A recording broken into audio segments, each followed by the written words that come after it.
Hello guys, welcome to my channel Study Academia. So today we are going to learn about the Shunga dynasty and Indo-Greeks. आज हम लोग Shunga dynasty and Indo Greeks के बारे में जानेंगे. So let's start today's lesson. If you are new to my channel, please subscribe my channel and press the bell icon for more updates. तो आज हम लोग क्या क्या पढ़ने वाले हैं Shunga dynasty, Kanva dynasty and Indo Greeks. And my ancient history playlist is in my description box. मेरा एंशिएंट हिस्ट्री प्लेलिस्ट इस डिस्क्रिप्शन बॉक्स में दिया हुआ है, वहाँ पे जाके आप वो सारे वीडियोस देख सकते हैं. So the Shungas. The last Maurya king Brihadratha was murdered in 187 BC by his own commander-in-chief Pushyamitra Shunga. तो लास्ट मौर्य किंग जो थे बृहद्रथ, उनका ही कमांडर इन चीफ जो थे पुष्यमित्र शुंगा, उन्होंने उसका मर्डर कर दिया था एंड मौर्यंस डायनेस्टी का एंड हो गया था. एंड उसके बाद पुष्यमित्र शुंगा ने अपना जो शुंगा डायनेस्टी है वो स्टार्ट किए थे 187 BC से. Shungas are mentioned in Harshacharita, Brihadaranyaka के उपनिषद, पाणिनीस अष्टाध्यायी, कालिदास, मालविका अग्निमित्रम, दिव्यवंदना एंड तारानाथ अकाउंट.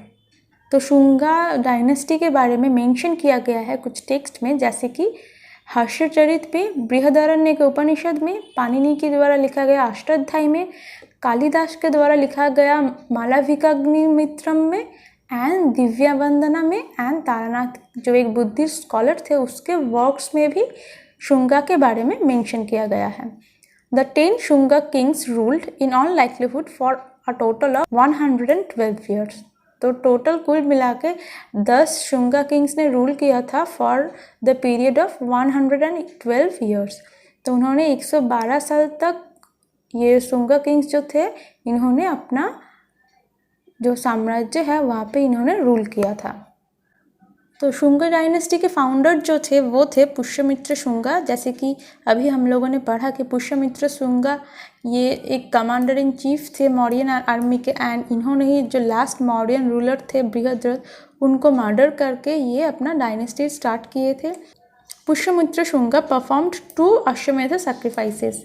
इन्होंने 2 अश्वमेध सैक्रिफाइसेस और अश्वमेध यज्ञ जो है इन्होंने परफॉर्म किए थे. And the drama Malavikagnimitram mentions the conflict between Pushyamitra and Yajnasena, the king of Vidarbha. Yajnasena कौन थे? ये विदर्भ के किंग थे. विदर्भ कहाँ पे है? विदर्भ महाराष्ट्र के ईस्टर्न साइड में एक रीजन है, वहाँ का किंग जो थे वो यज्ञसेना थे. एंड इनके साथ जो फाइट हुआ था और वॉर जो हुआ था उसमें पुष्यमित्र शुंगा का विक्ट्री हुआ था.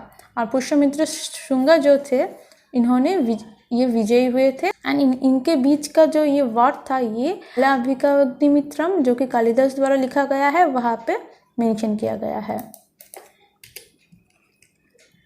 ही defeated Bactrian king Demetrius. Pushyamitra Shunga ने बैक्ट्रियन किंग जो थे, बैक्ट्रियन ग्रीक और इंडो ग्रीक किंग जो थे डिमिट्रियस, उनको इन्होंने हराया था. Patanjali the notable grammarian who wrote Mahabhashya was a contemporary of Pushyamitra Shunga. ये एक इम्पॉर्टेंट पॉइंट है. पतंजलि किनके टाइम पे और किसके कंटेम्परेरी थे? पुष्यमित्र शुंगा के टाइम पे ये पतंजलि थे. ये एक फेमस ग्रामरियन थे जिन्होंने महाभाष्य लिखे थे. The Divya Vandana gives an account of Pushyamitra cruelty towards Buddhist. Divya Vandana में पुष्यमित्र जो किंग थे वो बुद्धिज्म एंड बुद्धिस्ट के टूवर्ड्स बिहेवियर बहुत ही क्रूएल रहा एंड ये बुद्धिज्म को हेट करते थे. तो ये सब जो है ये दिव्य वंदना में लिखा गया है. पुष्यमित्र शुंगा के बाद आया अग्निमित्र.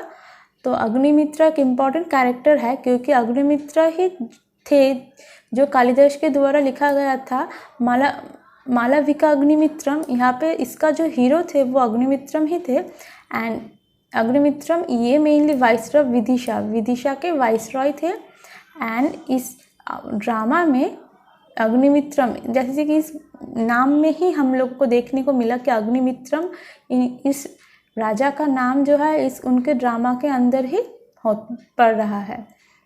तो ये भी एक इम्पॉर्टेंट पॉइंट है. भागभद्र और भागवत.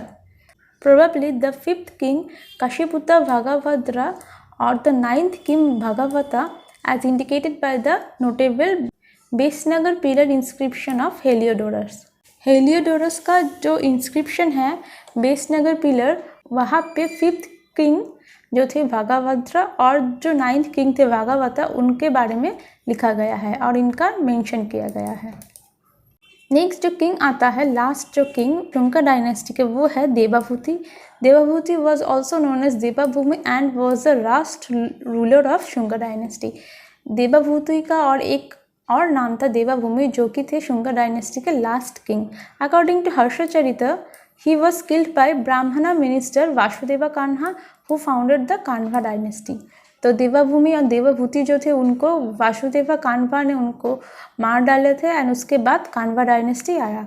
तो शुंगा डायनेस्टी हम लोग पढ़ लिए एंड इसके बाद जो आता है वो है कान्वा डायनेस्टी। अब हम लोग कान्वा डायनेस्टी को पढ़ लेते हैं।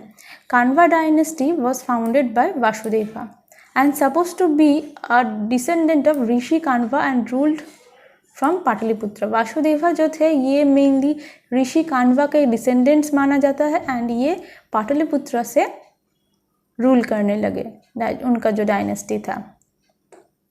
Also described as the Shunga Vitriyas, जिसका लिटरल मीनिंग है सर्वेंट्स ऑफ द शुंगा। इस कान्वा डायनेस्टी को शुंगा वित्रियास भी कहा जाता है, जिसका मीनिंग है कि शुंगा का दास और servants. According to some scholars, the last Kanva ruler was Shushraman, who was overthrown by a successor of Shimuka of the Satavahana dynasty. तो कान्वा डायनेस्टी का जो लास्ट रूलर माना जाता है वो है शुश्रमन, उनका नाम है शुश्रमन एंड ये माना जाता है कि उनको ओवरथ्रोन किया गया था सातवाहन डायनेस्टी का जो फाउंडर था शिमुका, उनके सक्सेसर ने। Around this time, that is 200 BC, various groups invaded। इस 200 BC में डिफरेंट कंट्रीज से डिफरेंट लोग आने लगे थे, डिफरेंट ग्रुप्स इंडिया में अटैक करने लगे थे। This were Indo Greeks, the Scythians और शाकास, द पार्थियंस और the Pahlavas and the Kushans. तो ये लोग इंडिया के बाहर से आके इंडिया में अटैक करने लगे और इन्वेड करने लगे थे, जैसे कि इंडो ग्रीक्स, सिंथियंस और शाकास, पार्थियर्स और द पहलवास एंड कुशन्स। ये लोग जो थे ये लोग दूसरे देश से आके हमारे इंडिया में आक्रमण करने लगे थे। अब हम लोग इंडो ग्रीक्स के बारे में जान लेते हैं। इंडो ग्रीक्स को बैक्ट्रियन ग्रीक्स भी कहा जाता है। After the death of Alexander in 323 BC, ये एक इम्पॉर्टेंट चीज़ है, आते हैं वहाँ पे आता है कि अलेक्जेंडर का डेथ कब हुआ था, 323 BC में।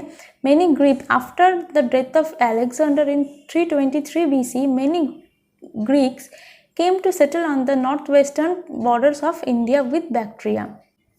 तो अलेक्जेंडर के मौत के बाद काफ़ी कुछ ग्रीक्स जो थे वो आके इंडिया के नॉर्थ वेस्टर्न बॉर्डर्स में आके रहने लगे थे और सेटल होने लगे थे। This Bactrian Greeks who ruled over parts of north west India between 2nd century BC and the early 1st century BC are known as Indo Greeks.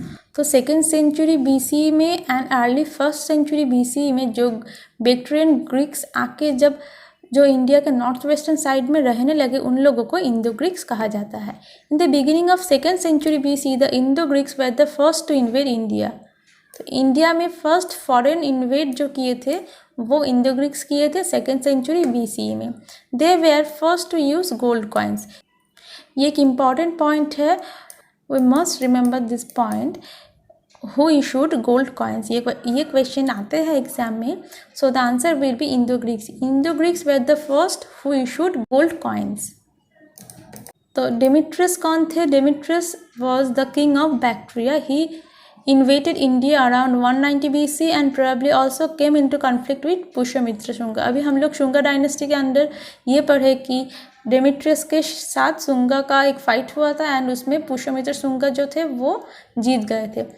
Demetrius extended Bactrian rule to the south of the Hindu Kush. तो Demetrius जो थे वो Bactrian के king थे, वो हिंदू कुश के south तक अपना जो रूलिंग जो एरिया था वो उन्होंने विस्तार किया था। इसके बाद आता है जब famous king Menander. Menander was the most celebrated Indo Greek ruler who not only stabilised Indo Greeks power but also extended his empire's frontiers in India. तो इन्होंने सिर्फ इंडो ग्रीक्स का पावर जो था वही स्टेबलाइज नहीं किया, इनका जो सीमाएं थी वो भी इन्होंने एक्सटेंड किया, मीन्स इनका साम्राज्य भी इंडिया में एक्सपेंड किया था। And he had a capital at Sakala, जो कि मॉडर्न डे पंजाब सियालकोट में है। इनका जो कैपिटल है वो है शाकाला, जो कि मॉडर्न डे पंजाब के सियालकोट एरिया में है। He was converted to Buddhism by Nagasena. Nagasena ने मिनेंडर को बुद्धिज्म में कन्वर्ट किया था। नागासेना का एक और नाम भी है, वो है नागार्जुना। तो इन्होंने ही मिनेंडर को बुद्धिज्म में कन्वर्ट किया था। He identified with the king Milinda mentioned in the famous Buddhist text Milinda Panho, The Questions of Milinda। तो मिनेंडर ने नागासेना को बुद्धिज्म के बारे में जो भी क्वेश्चंस किए वो सारे इस फेमस बुक्स मिलिंदा पन्हो जो है वहाँ पे सारे क्वेश्चंस एंड उनके आंसर्स लिखा गया है। ये क्वेश्चन आता है कि मिलिंदा पन्हो में किसके बीच का कन्वर्सेशन दिया हुआ है। So the answer will be Menander and Nagarjuna और नागासेना एंड मिनेंडर की जो कन्वर्सेशन है और क्वेश्चन आंसर का जो कन्वर्सेशन है वो मिलिंदा पन्हो में दिया हुआ है। He is also identified with king Minendra mention in a fragmented Kharosthi script. एक फ्रैगमेंटेड खरोस्ती का स्क्रिप्ट इंस्क्रिप्शन भी मिला जहाँ पे मिनेंडर को मिनेंद्रा के नाम से भी लिखा गया है। अब इस इंडो ग्रीक का जो लास्ट रूलर है वो है Hermeius was the last ruler of this dynasty and he was defeated by Parthians। तो हर्मियंस को पार्थियंस ने हराया। तो इसके बाद इंडो ग्रीक्स के रूलिंग के बाद पार्थियंस आएगा। तो हम लोग ये पार्थियंस के बारे में जो नेक्स्ट वीडियो आएगा वहाँ पे हम लोग पढ़ेंगे। एंड अब हम लोग इंडो ग्रीक्स के कुछ इंपॉर्टेंट फैक्ट्स देख लेते हैं। The Indo Greeks were the first rulers in India to issue coin. तो इंडो ग्रीक्स ही फर्स्ट रूलर्स थे जिन्होंने इंडिया में कॉइन इशू किए थे। जो कॉइन्स थे वो गोल्ड के थे, सिल्वर के थे, कॉपर के थे एंड निकल के थे, which can be definitely attributed to any dynasty and were also the first to issue gold coins in India. ये बार बार लिखा गया कि ये एक इम्पॉर्टेंट चीज़ है। इंडो ग्रीक्स ने ही फर्स्ट गोल्ड कॉइन को इंडिया में इशू किए थे। And after that the number of coins were increased in number under Kushana. And Kushan dynasty के जो कुशन्स थे वो लोग इस गोल्ड कॉइन को ही नंबर्स में इंक्रीज किए थे। पर फर्स्ट गोल्ड कॉइन जो है ये इंडो ग्रीक्स ने ही इशू किए थे। उसके बाद कुशन ने उनको इंक्रीज किया, नंबर उनका बढ़ाया। They introduce new features of Hellenistic art and literature such as Gandhara art in the north western frontier of India. तो इन्होंने ही न्यू फीचर्स जैसे कि Hellenistic art and literature and Gandhara art इन्होंने ही इंट्रोड्यूस किया था। तो Gandhara art and Hellenistic art किसने इंट्रोड्यूस किया था? इंडो ग्रीक्स ने। ये भी एक इम्पॉर्टेंट पॉइंट हो गया। The Indo Greeks also introduced practice of military governorship. Indo Greeks ने मिलिट्री गवर्नरशिप का जो प्रैक्टिस था इन्होंने ही स्टार्ट किया था। एंड उनका जो गवर्नर्स था उनको स्ट्रैटेगोस और सत्रप्स भी कहा जाता है। इंडो ग्रीक्स के जो गवर्नर्स थे उनको सत्रप्स और स्ट्रैटेगोस कहा जाता है। एंड इन्होंने ही फर्स्ट मिलिट्री गवर्नरशिप जो है उनका स्टार्ट इन्होंने किया था। तो इसके साथ साथ हमारा जो ये Shunga dynasty and Indo Greeks के बारे में जो कुछ इंफॉर्मेशन थी ये ख़त्म होता है। एंड इसके बाद हमारा जो नेक्स्ट वीडियो आएगा और नेक्स्ट चैप्टर है वो है Shakas and cushion. Next video में हम लोग शाका एंड कुशन डायनेस्टी के बारे में पढ़ेंगे। सो आज के लिए इतना ही। Thank you for watching this video and if you are new to this channel and if you think this video is good please like this video and subscribe my channel.